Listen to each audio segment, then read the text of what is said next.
Exatamente, Luciana. A gente volta então com o CNN Dois Lados nessa estreia do quadro aqui no Brasil, meio-dia. Vamos falar da polêmica que envolve o marco temporal. Esta semana, o Senado aprovou a urgência do projeto de lei que estabelece um marco temporal para a demarcação das terras indígenas e, na aprovação da urgência, permite que a pauta seja analisada pelo plenário, sem necessidade de passar por uma comissão especial, como prevê o rito de tramitação.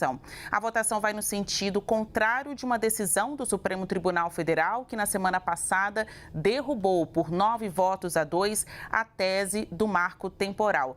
Para ficar bem claro aqui o que diz esse projeto de lei. Segundo a proposta, os povos indígenas só poderão reivindicar a posse de áreas que ocupavam de forma permanente na data da promulgação da Constituição. A gente está falando de 5 de outubro de 1988, mas será que dá para apontar uma regra? Caso comprovem que estavam nas terras nesta data, as comunidades perdem o direito de ocupar esses locais se não conseguirem comprovar isso. Para debater esse assunto, nós convidamos aqui, vejam só, o Eloy Terena, secretário executivo do Ministério dos Povos Indígenas, que está fora do Brasil, mas gentilmente aceitou o nosso convite para participar deste debate, e o deputado federal pelo MDB do Rio Grande do Sul, que compõe a base ruralista, o coordenador de política agrícola da Frente Parlamentar da Agropecuária, que está fora de Brasília, mas gentilmente aceitou também participar desse debate, Alceu Moreira. Muito bom dia, muito boa tarde aos dois. Tudo bem aos senhores? Boa tarde, Basília, boa tarde, Serena. É uma alegria poder te encontrar, meu irmão. Forte abraço. Olá, boa tarde, Basília, boa tarde, deputado. É um prazer estar aqui com vocês também.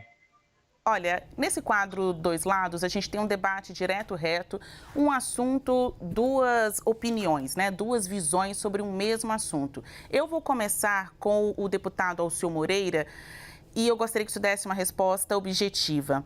O que muda no Brasil se o marco temporal vigorar? Primeiro é preciso contextualizar um pouco essa questão. Você deixa claro que quem pede terra no Brasil, normalmente não são os indígenas. A decisão tomada pela Suprema Corte, é preciso deixar que houve uma decisão do Constituinte das pessoas que ocupavam, não é que ocupam, ocupavam as terras. Quando nós tivemos o julgamento da Raposa Serra do Sol, lá em outubro de 2013, nós tivemos as 19 condicionantes, mas o próprio Supremo reconheceu que este marco regulatório da demarcação de terra para as áreas onde não tivesse litígio com a classe dominante, até 5 anos depois da Constituição, pacificava por si só. Muitas pessoas dizem o seguinte: não, mas o parlamento demorou muito para regular. Bom, o parlamento, até quando não vota, ele expressa uma vontade absolutamente clara. O que ele disse? Ele disse que o texto constitucional era explícito por si só e pacificava o processo. Se realmente o governo quer dar terra para os índios, né, e é preciso deixar claro o seguinte: nós não vamos fazer esse debate entre nós e eles. Nós não vamos para aquela briga que nós vimos nas imagens anteriores. Há espaço para um grande debate sobre este processo. Mas nós não vamos permitir, em nenhuma hipótese, isto não é uma ação de reação irracional contra o Supremo, que alguém usurpe o poder de legislar. Este poder é do parlamento. Do ponto de vista fático, os índios já têm 14% do território e eles são menos de 1% da população. Será que é eles que querem terra? Não, com certeza não. Quem está solicitando terra, na grande maioria, para a demarcação, são verdadeiras quadrilhas organizadas, com títulos de ONGs, buscando a demarcação por laudos antropológicos, quase todos eles fraudulentos. É uma encomenda de laudo. O antropólogo que faz o laudo é convidado pelo setor reivindicante, nunca por edital, não tem a lisura do processo público. A FUNAI recebe este processo, ela aceita o processo e o dono da terra, objeto da demarcação, só fica sabendo muito tempo depois e aí tem 90 dias para se defender. Este processo, com certeza, não funciona. E por quê? Alguém diz, não, mas vamos indenizar essas pessoas. Meu amigo, a terra que está em discussão agora no Supremo, lá em Santa Catarina, tem propriedade média de 16 hectares. Essas pessoas viram os avós deles construir a igreja, a escola. Em cada canto daquela cidade tem os rastros da cultura e da vida dessas pessoas. Não adianta pagar para eles sair de lá.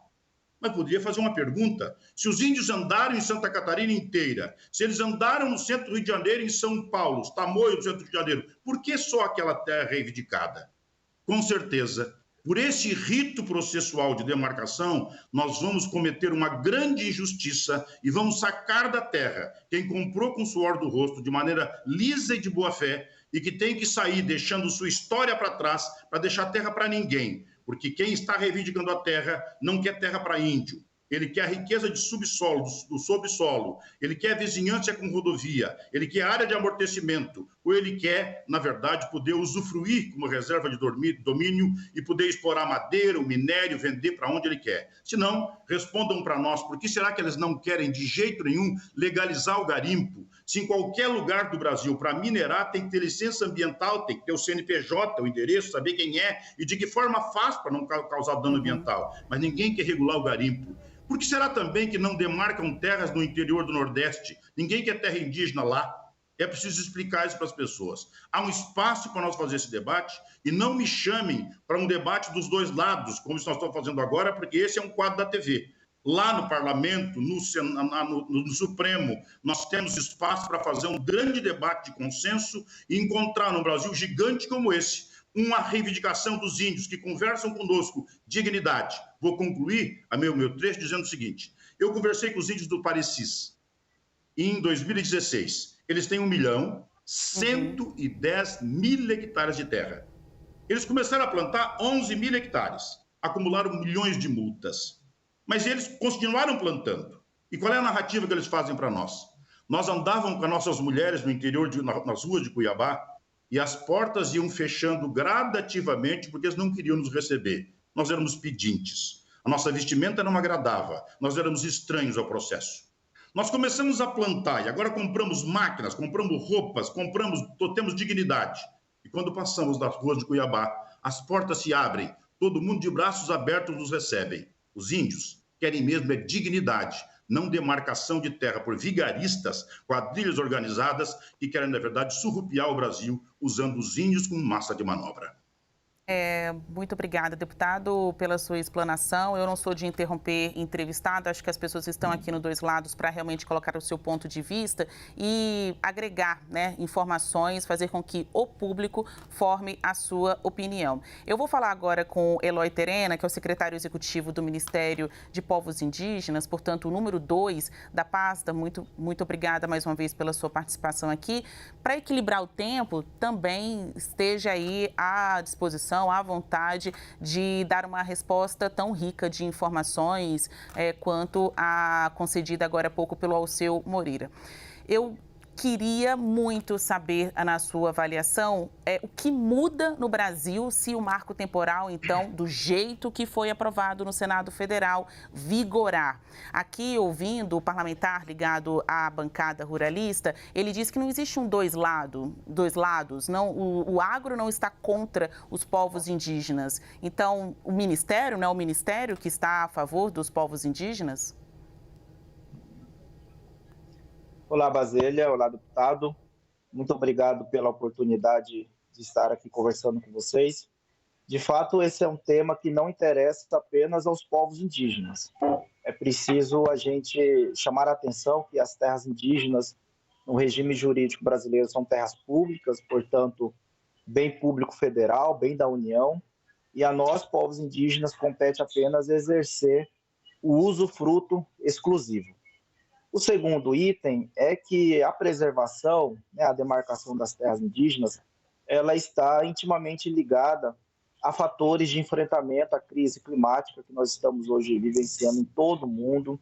Ela está também relacionada ao enfrentamento das pandemias, né? Nós acabamos de sair de uma pandemia e é muito importante a gente ter a consciência de que a origem dessas pandemias, elas estão intimamente ligadas também à exploração desenfreada da biodiversidade, boa parte dela presente no nosso país. O Ministério dos Povos Indígenas é um ministério inédito e ele foi criado justamente com esse compromisso de fazer a defesa, né, dos direitos e interesses dos povos indígenas. Não há dúvida que, nos últimos anos, os povos indígenas foi uma das dimensões da sociedade brasileira que mais sofreu, em diversas dimensões sociais, não só pela pandemia, mas por vários atos da administração pública que acabou privando os povos indígenas de seus direitos. Nós não tivemos demarcação, pelo contrário, muitas terras foram revistas, foram desmarcadas, né?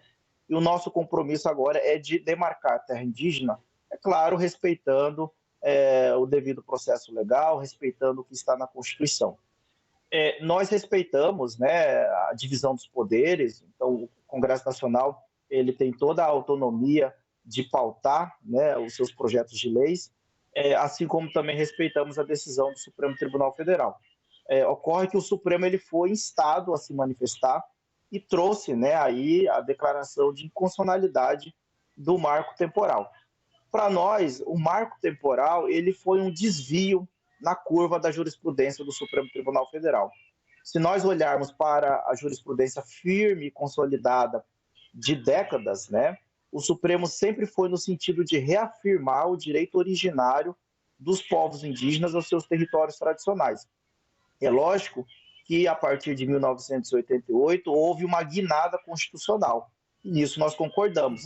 Todas as outras constituições anteriores a 88, elas falavam em terras imemoriais, né? Quer dizer, as terras antigas. A Constituição de 88 trouxe um novo conceito, que é o conceito de tradicionalidade. E isso não tem nada a ver com imemorialidade, não tem nada a ver com o tempo, não tem nada a ver com requerer Copacabana ou requerer Guarulhos. Tem a ver com você garantir aos povos indígenas um espaço de território em que ele tem uma relação com esse território, uma relação marcada também por aqueles elementos que estão ali no texto constitucional, né? Habitação, atividades produtivas, preservação ambiental, tudo isso de acordo com os usos e costumes de cada povo. Então não adianta a gente pegar uma única forma de se desenvolver ou uma única forma de se relacionar com o território e tentar aplicar para todos os povos indígenas do país. No Brasil, nós somos 305 povos, falantes de 274 línguas e ainda o registro de 114 grupos isolados e de recente contato. Então, o projeto de lei, no formato que ele foi aprovado, ele nos preocupa em relação ao marco temporal, porque, de fato, ele aplica uma interpretação restritiva à Constituição. Porque, né, o deputado ele sabe muito bem disso, após a Constituição de 88, foi dado um prazo de 5 anos, né, para que todas as terras fossem demarcadas, e até 93 houve um número muito grande de terras demarcadas, mas na região amazônica. Né? Nós temos hoje um passivo de terras muito grande fora da Amazônia brasileira. Nós estamos falando de terras no Mato Grosso do Sul, no sul do país e no centro-oeste e nordeste do país. Então, são reivindicações históricas, são processos históricos que estão ainda aguardando a demarcação de seus territórios. E nós temos, sim, muitas comunidades indígenas acampadas em beiras de estradas, em fundos de fazendas, aguardando ainda a regularização de seus territórios. O Ministério dos Povos Indígenas está comprometido com o rito já previsto no Decreto 1775, que já foi declarado constitucional pelo Supremo Tribunal Federal na década de 90 e agora reafirmado novamente em âmbito de repercussão geral. Ou seja, um processo em que é iniciado na Fundação Nacional dos Povos Indígenas, tem o contraditório e ampla defesa, como bem lembrou o deputado, um prazo de 90 dias, e depois o processo ele caminha para o Ministério da Justiça e posteriormente para a Presidência da República. Então são esses os marcos legais que orientam nossas atividades. Agora, uma coisa que o Supremo deixou claro, para encerrar também, é a questão do mérito administrativo. Laudo antropológico é mérito administrativo.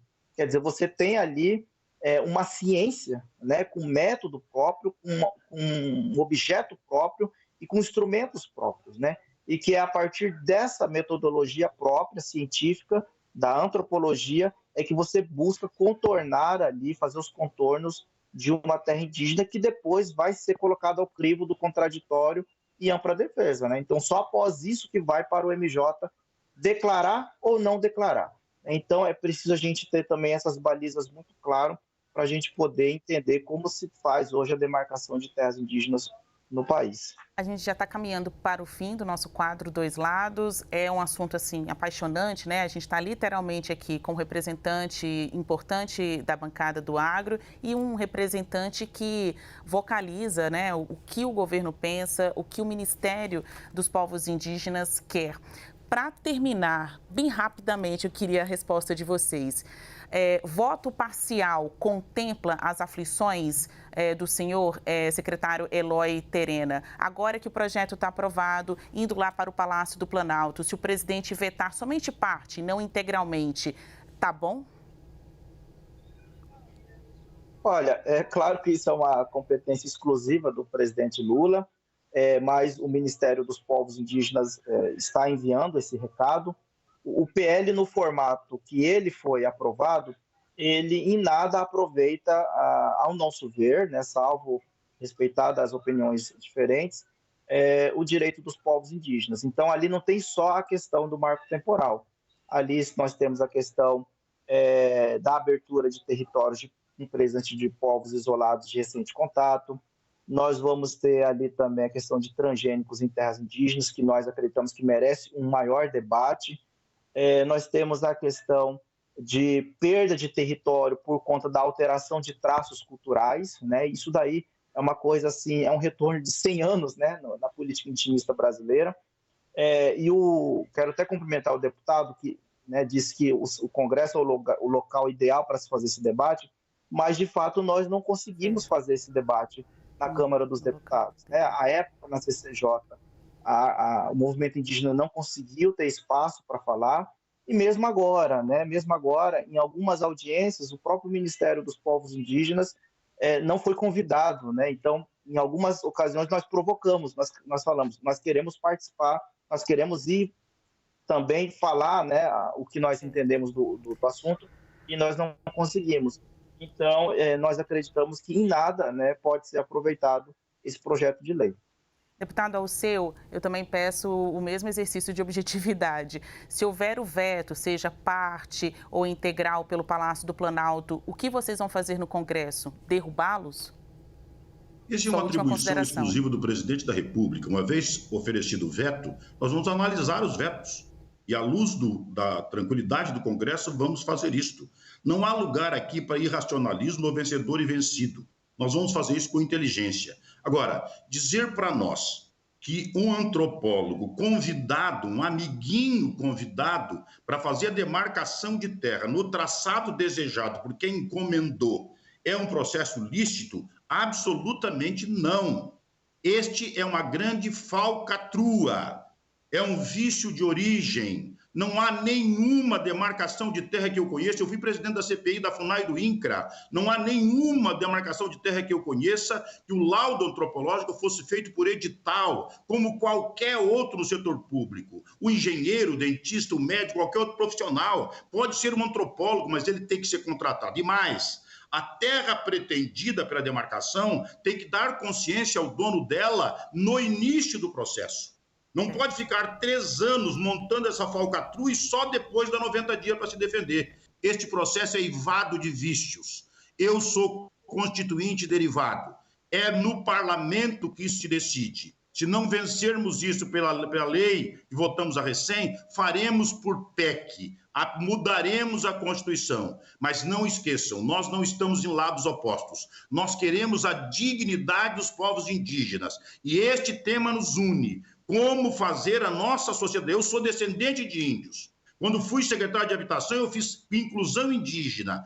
casa para os índios que davam banho nos seus filhos com mangueira de água gelada no inverno gaúcho. Nós fizemos para dar conforto. Nós não temos nenhuma contradição com relação a isso. Mas ao invés de estar querendo demarcar 30% do solo brasileiro, nós plantamos 8%. Os índios têm 14%, querem 30%. Na verdade, isso é uma encomenda do capital internacional para esses vil e covardes que estão tentando vender o Brasil, transformar o Brasil em área demarcada e tirar de nós o direito de ser um país produtivo. Nós queremos a dignidade e a convivência harmônica entre quem produz e a população indígena. Mas preservem a cultura dos índios, respeite seus hábitos e costumes, mas permita que eles produzam. Eles são brasileiros e eles têm que ter direito ao seu destino e à sua dignidade. E a gente volta, com certeza, a falar desse assunto numa outra oportunidade. Conversamos com Eloy Terena, secretário executivo do Ministério dos Povos Indígenas, e com o deputado federal pelo MDB do Rio Grande do Sul,